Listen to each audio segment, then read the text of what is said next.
usually most of us have many things to offer, and you want to find all those things and mine them for all they're worth, and don't be stuck in the tunnel of just guitar or just composing or whatever. I mean, every person is different, but I think you need to start with a kind of an openness to see what's out there and what's in there, inside you as an individual, and see where the two meet. Hello, I'm Daniel Nistico from the Creative Guitarist podcast, where we explore composing, improvising, arranging, and career tips for our new generation of guitar players and musicians. I'm here with David Leisner, who has been described by the American Record Guide as among the finest guitarists of all time. David is chair of the guitar department at the Manhattan School of Music in New York. David's also a distinguished composer and masterful teacher, and the author of a very popular book called Playing with Ease, and that's highly recommended reading for any guitarist. I had the great pleasure of having a lesson with David a good decade or so ago in New York, and I still remember many of the principles up to this day, with insightful tips on interpretation and technique. I still use those in my playing and teaching today, David. It was without a doubt one of the most influential lessons I've ever had.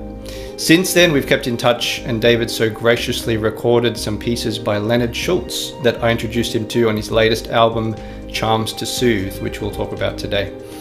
David is a versatile guitarist, author, composer, teacher, and recording artist, truly embodying what I think it means to be a creative guitarist.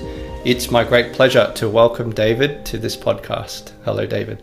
Well, hello, and thank you for that beautiful introduction. I really appreciate it. My pleasure, very well deserved. So David, you've been teaching at the Manhattan School. Can you tell us how long have you been teaching there for? Well, I started there in 1993. I had been teaching at the New England Conservatory in Boston for a number of years, since 1980, commuting up there from New York City. And during that period of time, David Starban at Manhattan School of Music asked me if I would come on board to teach at Manhattan School of Music. So I did, but just took a couple of students because most of my students were up at NEC in Boston. And 10 years later, 2003, is when I decided to stop the teaching in Boston, come back to New York for all of my teaching. And so really it's been more or less since 2003, so a little over 20 years. 20 years, wow. And over that time that you've been teaching, could you tell us a little bit about the program, and have you noticed any shifts in classical guitar culture? I mean, it's a good couple of decades there. Yeah. Well, the guitar program, to answer your first question, is a very comprehensive program that centers, of course, around private lessons, but also we have a strong concentration in chamber music, particularly chamber music with other instruments. We really encourage guitarists to go out there and get playing with non-guitarists, because otherwise we're going to stay in our little guitar ghetto, which I'm not a fan of at all. I feel very strongly about that. So we have a strong program in chamber music, and Mark Del Priora there teaches many classes in guitar history and literature, fretboard harmony, pedagogy. It's a very well-rounded background that students get there, with lots of performance opportunities and guest masterclass teachers to perform for. We bring in, some of the best in the world. So it's a very exciting program. Happy to be. Yeah, it sounds like a great program. And have you noticed any shifts over the time you've been teaching in emphasis? Anything interesting that in culture, guitar culture, anything like that? It's a very interesting question, because I have been doing this long enough that there, one might see shifts in the culture. I do see a shift more and more towards the popular idioms in music, Mm. Mm.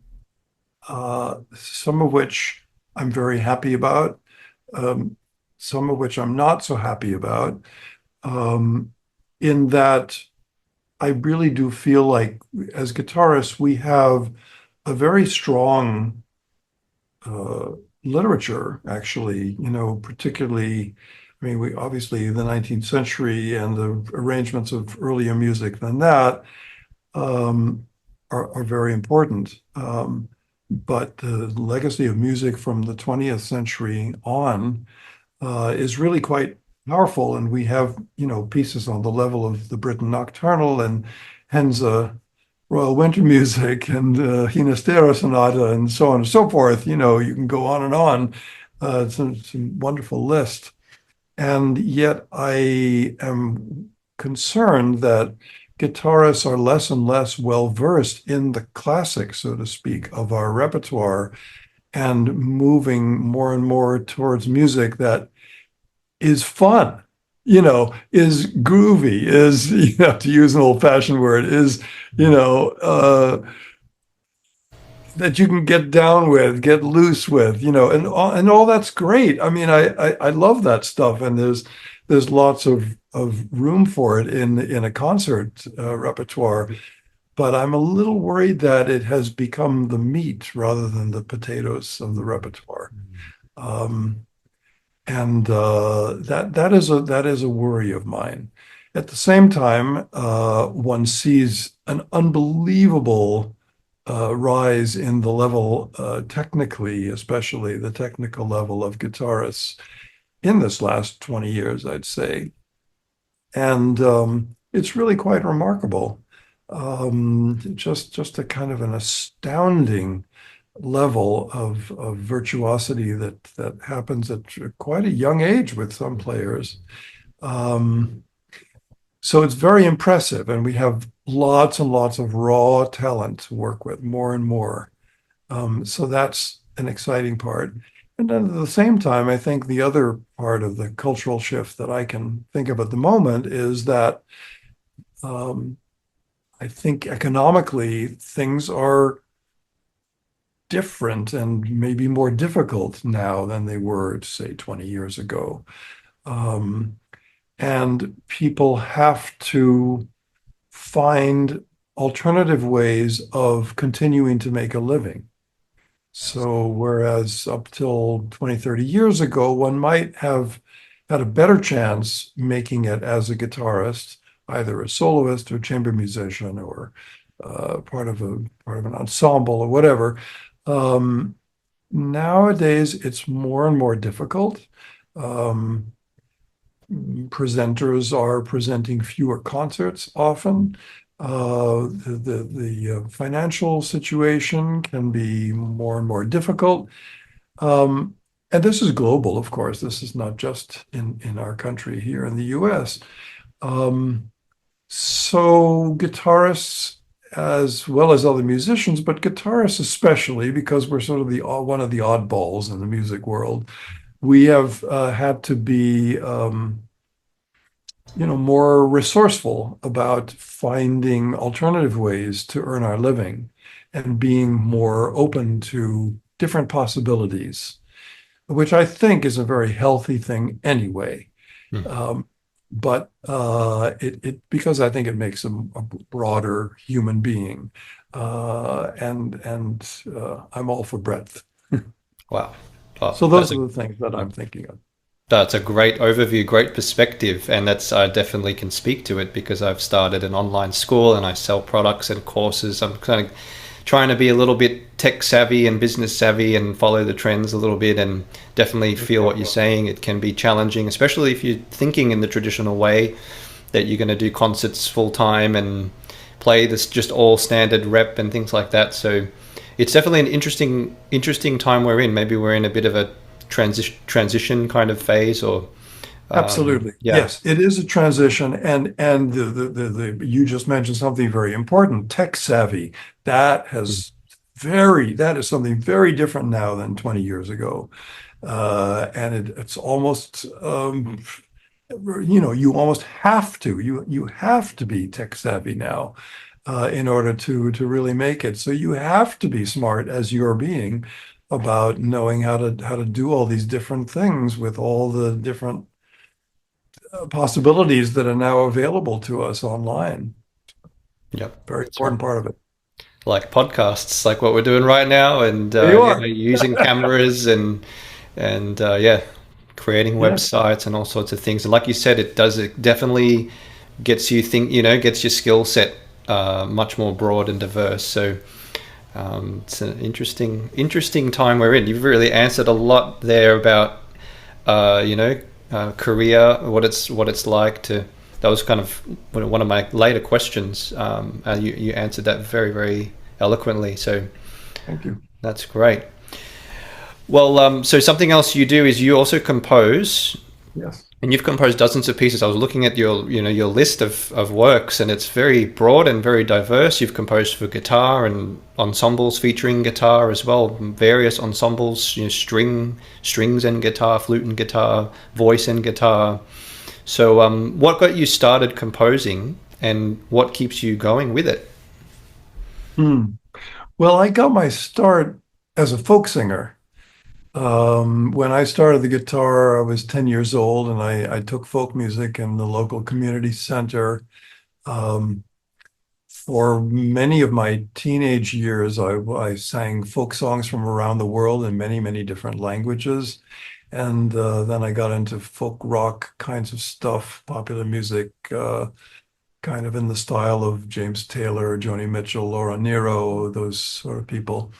And as I got into that style of playing and singing, I started to write my own songs. And usually in that tradition, there are singer-songwriters. And so I fit very neatly into that tradition. And then when few years later, started to focus more seriously on classical music, which really wasn't until I was 17 years old. That's when I started dabbling in writing for, in a more classical idiom. Um, and from there, I just slowly branched out, as I worked with other instruments. I got familiar with other instruments as I taught and coached chamber ensembles. That would expand me to other instruments as well. So I began to get a better and better sense of what it was like to write for those instruments because I can't help but be a composer. I'm split down the middle between being a composer and a guitarist. That's just me. Even though I spend probably definitely most of my time practicing and playing concerts and so on, and being in the guitarist realm, I am thinking about composition issues a good half of the time. I think very much like a composer. So the composer side of me was always sort of gathering information and sounds in my ear and ideas for pieces that I might write for guitar and another instrument, say flute or violin or whatever.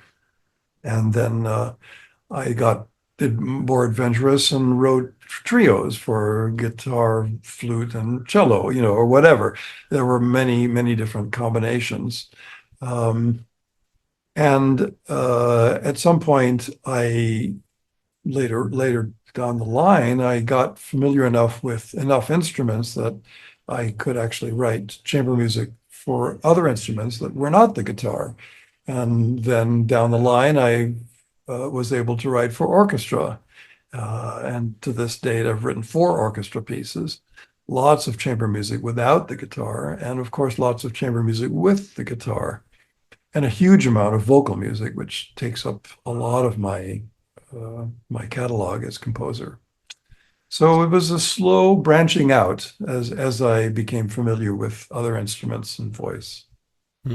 Very interesting. Yeah, I didn't know that you kind of grew up, in the folk tradition and singer-songwriter, and That's really fascinating.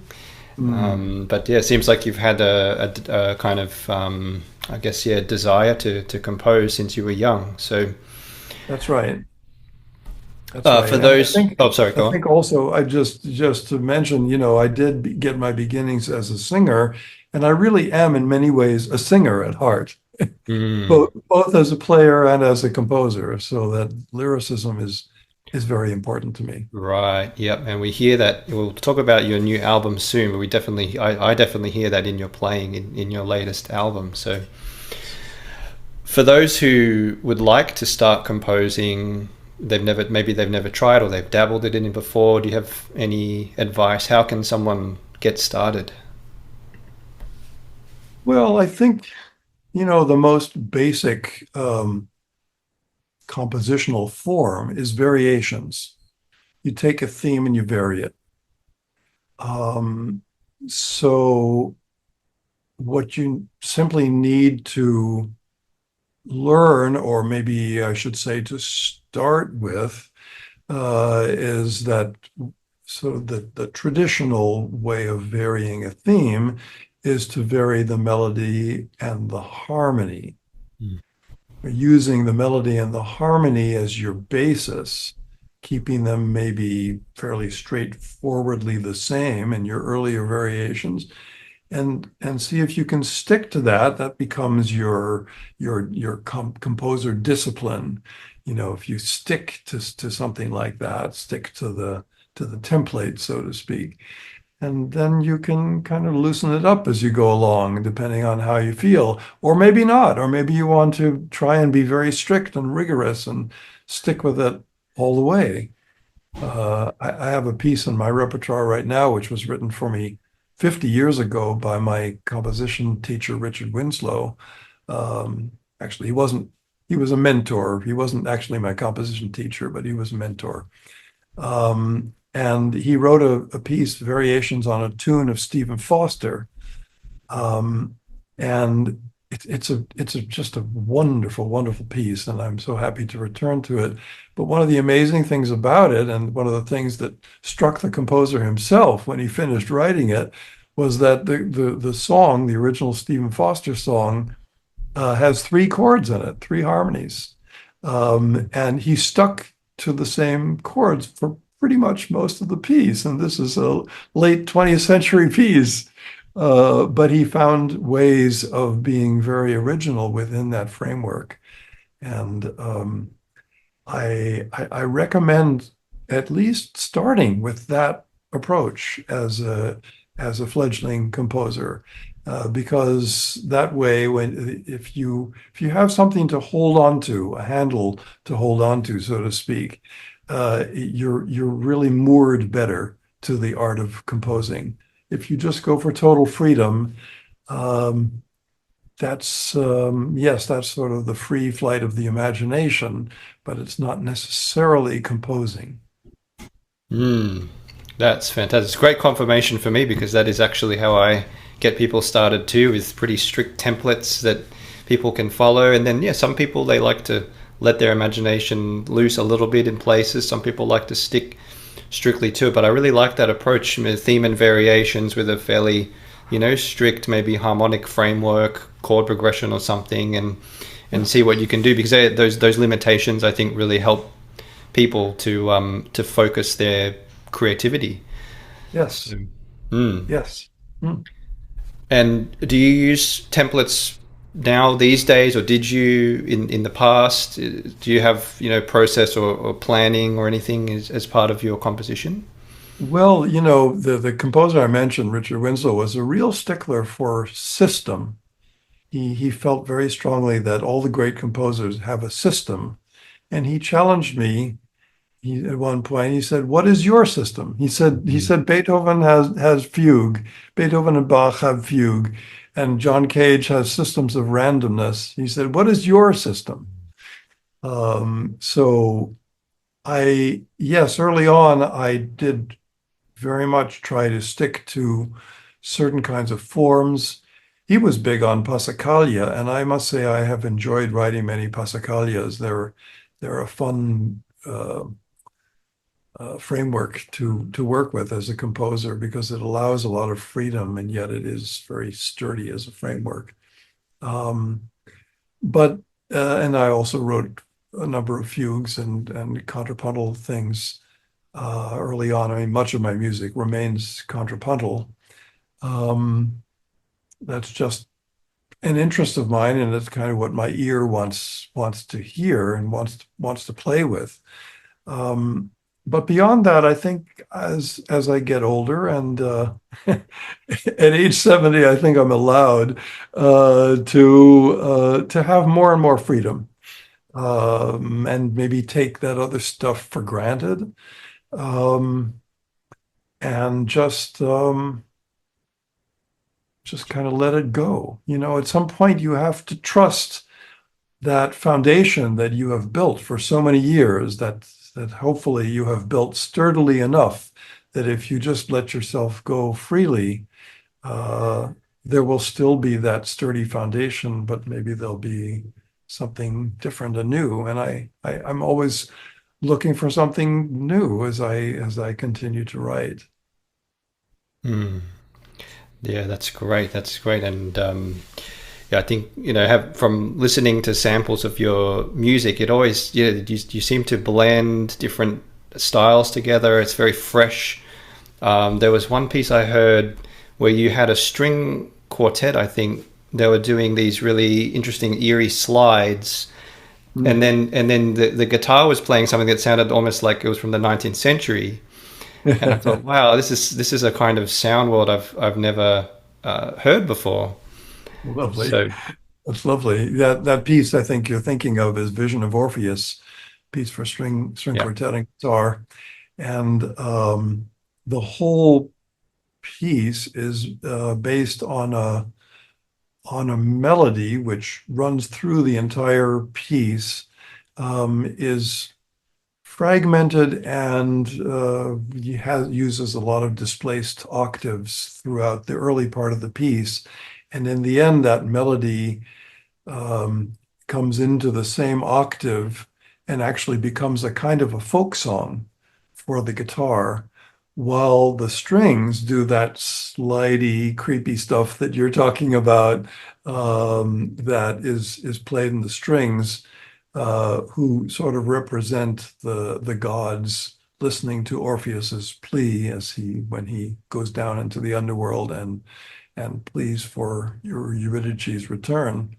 Mm. So that that particular um, sound world that the strings create in that last movement of the piece is something that's built on very, very slowly changing chords, where one note at a time gets changed. I've used that in a number of other pieces.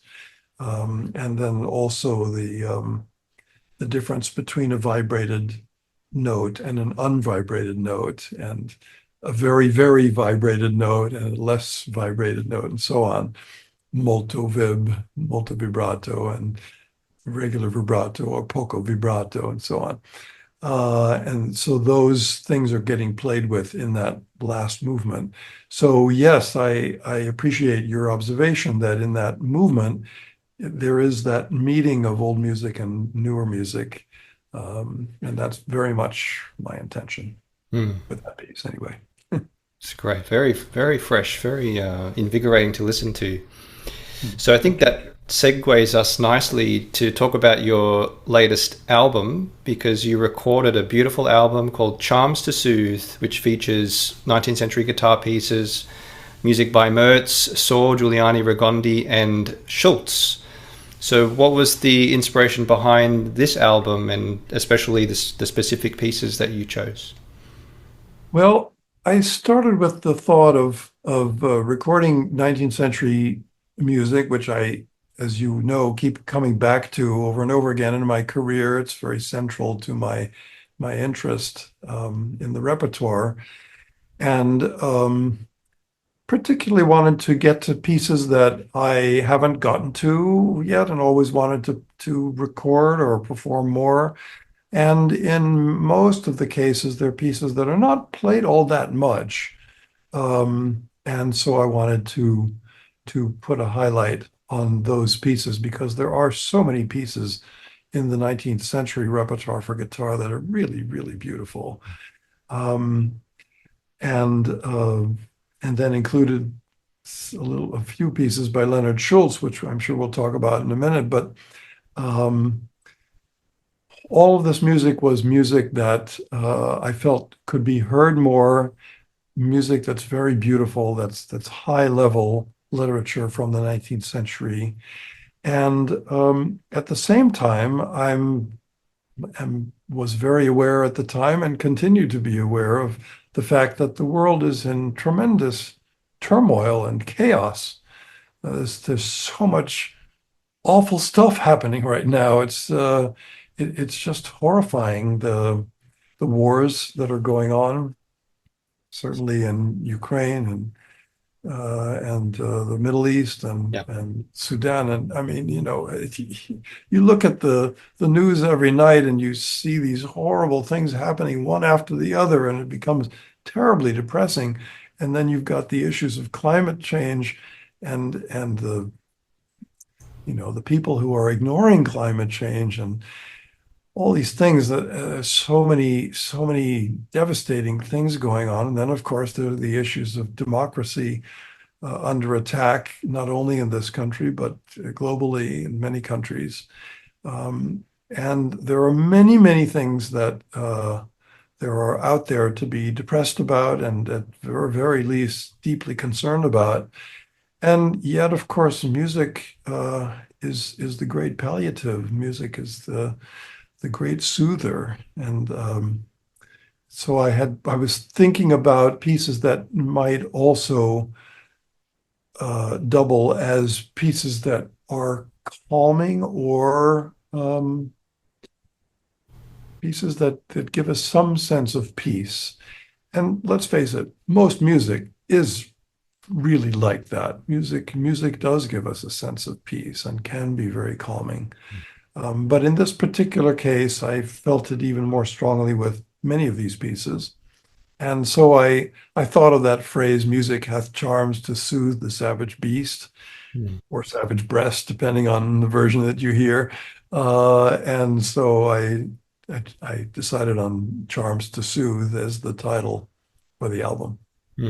Wow, that's quite a deep reason for the title, and gives me a different. I'm going to listen to the album again, I think, with a different perspective. Nice. Very nice. In the album, you play with so much sensitivity. We've talked about lyricism. You said you think very vocally. Your beautiful rubato dynamic shaping. What's your approach to interpreting music from the 19th century? Oh.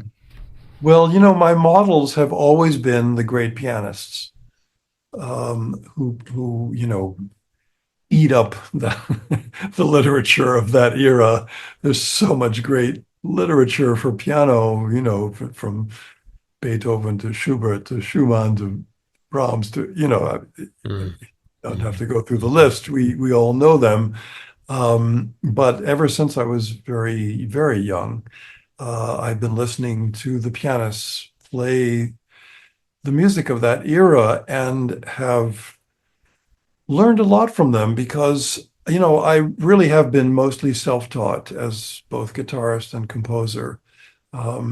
So while I have taken some lessons, I really haven't studied very long with anybody. And for me, listening to the great musicians has been much of my greatest education. And I have taken lessons, private lessons, with some of those great musicians. But I find particularly musicians of non-guitar instruments to be extra enlightening, because when you learn something about interpretation from another instrumentalist, you have to then translate it to the guitar, things that you may not have ever thought of for the guitar or may not have even thought was possible on the guitar.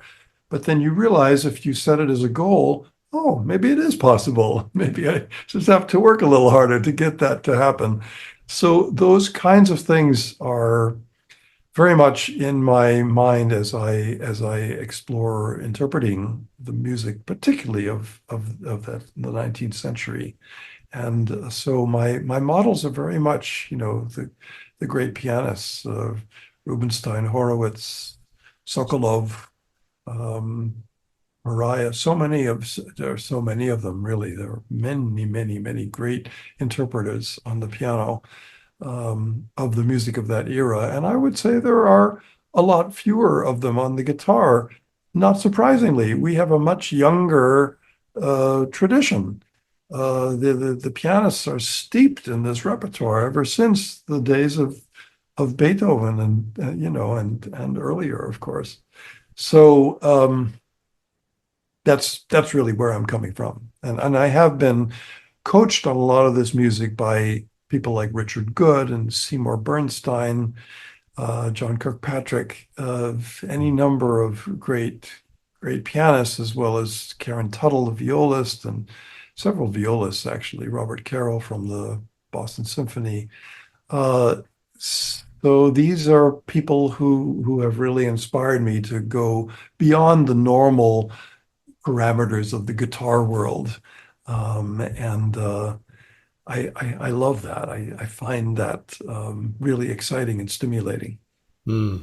Yeah, that's fantastic. It sounds like both as a composer and performer, you're looking at other instruments and drawing inspiration from them. And I think that's very in line with 19th century guitarists. They were imitating orchestral instruments. It's written in their method books, imitating the harp, the oboe, the flute, the drums, and so on. So I think to think that way is I think very much in line, and it really opens up new possibilities. A lot of the information is not in the scores, to hold up here, to bring out a melody, to hold a chord, to change dynamics. Exactly. Exactly. Yes. I mean, one of the things that, I find most exciting about the music of Maciejka, who's not on this album. I plan to do him on one of the next albums, but Maciejka's music is so meticulously notated, which is unlike many of the guitar composers. Regondi, for example, has almost no dynamic markings, never mind other character markings. It's very, very frustrating. So yes, you're absolutely right. You've got to find those things in the music sometimes and read between the notes, so to speak, to figure out what they might have had in mind. And it's, of course, we're only guessing. I often bemoan the lack of phrase markings you probably know better than most. In guitar music, it seems to almost never have phrase markings. So there's another aspect in your playing, when you hear someone who's thoughtful about the phrases and the lyricism, to me it really stands out. Thank you. That's a very, very big part of my interpretive arsenal, so to speak. And that is exactly the issue. And I think the reason why we don't have phrase markings in guitar music is because it's too complicated. It would crowd the page too much. One could do it, but it just makes the page look very complicated because there's already a lot that's fit into one staff. Unlike the piano that's on two staves, you have more room for phrase markings, or a single note instrument like a wind instrument or a bowed string instrument, whatever. There's lots of room for the phrase marks, but the guitar has a lot of crowded in there into that one staff. So we have to draw our own phrase markings, or at least imagine our own, and that, I think, is very central to the interpretation, especially of the 19th century music. And you did feature on your album the music 3 etudes for studies by Leonard Schulz. Love to hear your thoughts about Leonard Schulz and his music and his etudes. Well, thank you. And first of all, I have to thank you for introducing me to Leonard Schulz. You were the person that made me aware of him. I had never heard of him. I knew nothing about him. You had put on YouTube, I think, or maybe it Yeah, was Facebook, or maybe probably both. both. Yeah, playing some of this music, and I think there were also, like is often done on YouTube, the music is behind it, and The score. Yeah. following. Yeah, the score is Mm. there. So that was just a revelation to me, and I thought, oh, this is something to explore. This guy knew what he was doing. He's a really fine composer. There's a voice there, a compositional voice. So there's really a lot of lovely, lovely music to explore. Some of it is a bit similar to each other. There are a lot of pieces that have very similar ideas. And I was interested to find especially the pieces that could go outside of those ideas, but I think there's such an originality to his music. And so, of the three, for example, that I chose, one of them, I think number eight, is really pretty straightforward melody and accompaniment. It's just a gorgeous tune.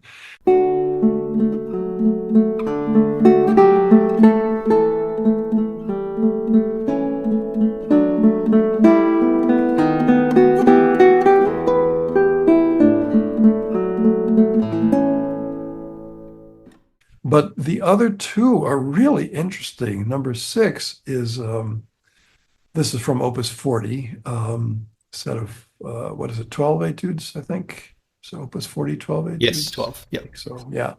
Um, Number six is a study in bringing out the melody in the inner voice, middle voice.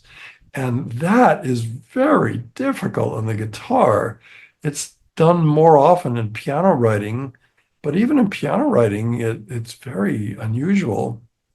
And it I just found it a tremendous challenge. You can sort of do it, or I could sort of do it in the beginning, but not really bring it out enough so that an unknowing listener would say, "Oh, that's where the melody is. It's in the middle." And the tune itself and the harmonies and the way that the piece is set up is very um, almost otherworldly, kind of spiritually moving. And it's really incredible, incredible piece. Very, very original.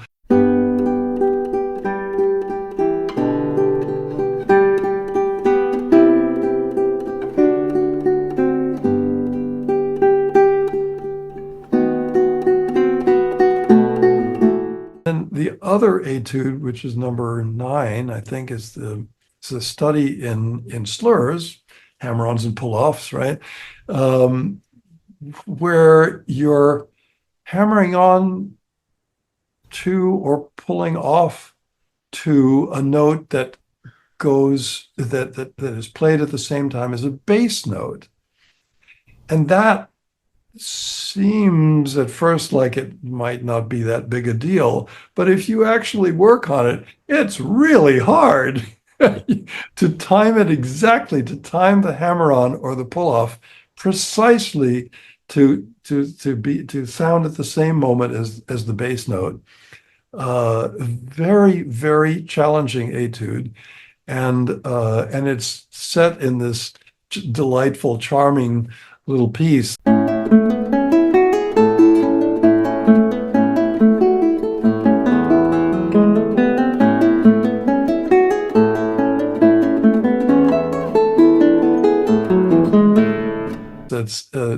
It's just lovely. It's just really a very clever idea. I don't know that I've seen an etude like that in any other piece. Do you know of any other?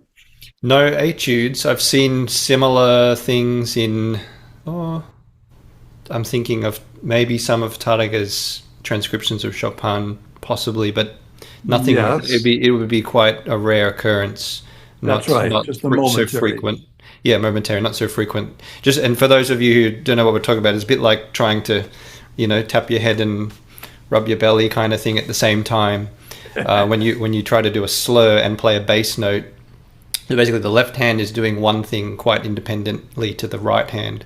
The left hand's slurring while the right hand is plucking a bass note. It's quite a jerky, like, it feels very jerky at first, and then it takes a bit of time to try and smoothen it out. So That's right. That's right. It's a real challenge, and a challenge that I love to tackle. It's a wonderful challenge.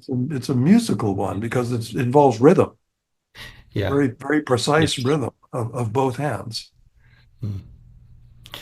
Well, I'm really glad you decided to record those. I mean, I stumbled on them just accidentally one day browsing online libraries, and I just sight read through them all and was so excited and instantly fell in love with them. I'm really thrilled that you took a liking to them as well and decided to Yes, record them. It's absolutely. We're very in total nice. agreement on Mr. Schulz. So what's next on the horizon? You mentioned Matiega, possibly. Yeah. I'm not sure how soon that is. Is any other projects you have? Any other recordings or books or? Well, yes, the next recording I will do is actually not the Maciek recording, but recording of commissions that I have done over the years and have not been able to record yet. There are really some very exciting works that I have commissioned, or in a couple cases not commissioned but premiered. I'm thinking particularly of a piece by Marilyn Zifrin, wonderful composer no longer with us, who wrote a piece in 1957 for Segovia, who never played it. And nobody ever played it until she met me in the late 70s, I think, through a mutual friend, and showed me this piece. And I just thought it was fabulous. So I was the one who premiered the piece, and will record that piece called Rhapsody. It's one of several guitar pieces she wrote. But the pieces that I've commissioned include a piece by your compatriot, Peter Sculthorpe, for piano and guitar, Oh, that I commissioned from him toward the end of his life, very end of his life. Beautiful two-movement oh wow. called OTI. Um, and there are works by, let's see, Laura Kaminsky, Bunching Lam, Chester Biscardi, Pierre Jalbert, Randy Wolf, Carlos Carrillo, Joao Luis. Who am I forgetting? I'm probably forgetting somebody, but those are most of them. Um, and I'm very excited about it. I think I know which label it's going to go to, but I can't say yet because it's not a done deal yet. But I will record it early next year, and get it out hopefully in the fall of that year, so next year. So that's the next big project, and then I have this other one in mind, which I won't really talk about yet, but it does include something by Maciek, and it's a collection of sonatas, 3 sonatas. I'll say that much. All right. Wow. Big That's ones. quite an interesting jump in time there from 19th century to modern times, I guess there. So very Indeed, excited for indeed. that. And Yeah, thank you. Yeah, and I've got some concerts coming up soon in the Midwest, Minneapolis and DeKalb outside of Chicago.